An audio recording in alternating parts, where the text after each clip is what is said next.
The room was silent except for the faint sound of a spoon clinking against a chipped plate.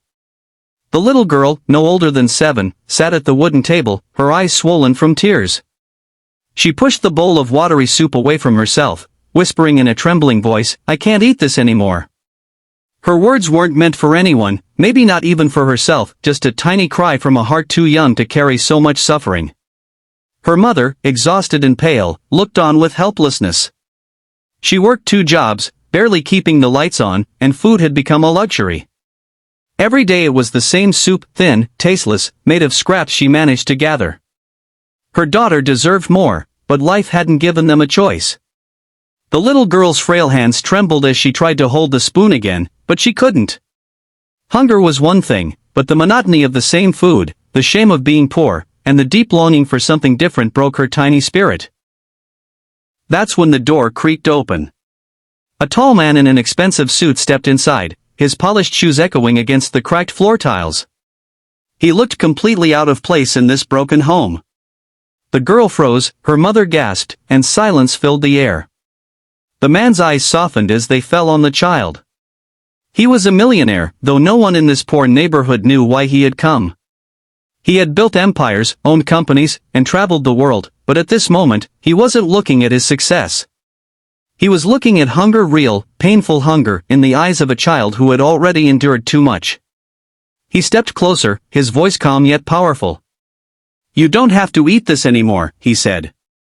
"From today, your life changes." The girl blinked through her tears. Her mother tried to protest, embarrassed by their situation, but the man raised a hand gently. He explained that years ago, he too had been a child who had gone hungry. He had known what it was like to sit at a table and pray for food that never came. And it was a kind stranger, someone who chose to care, who gave him a second chance at life.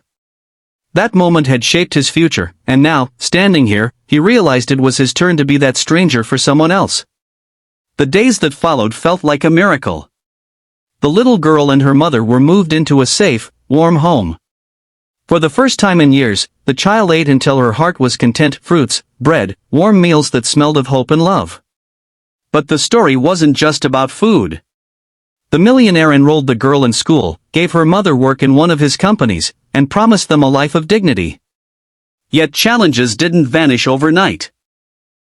The mother struggled with self-doubt, afraid that she wasn't worthy of such generosity. The little girl found it difficult to adjust in school, where other children laughed at her worn-out clothes and shy demeanor. There were nights she cried herself to sleep, fearing that all of this might be taken away again. The millionaire, however, didn't just give money, he gave guidance. He visited, encouraged, and taught them to believe in themselves. Slowly, the mother grew stronger. With steady income, she regained confidence.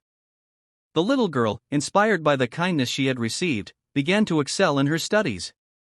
Teachers noticed her brilliance, her ability to dream bigger than her circumstances. She no longer murmured, "I can't eat this anymore." Instead, she whispered to herself, "I will make sure no child goes hungry again." Years passed. The little girl grew into a young woman with a vision.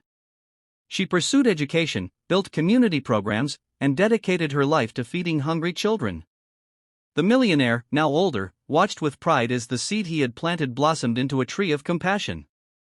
The story teaches us that sometimes, the smallest cry, a child whispering that she can't eat anymore, can shake the heart of someone powerful enough to make a difference.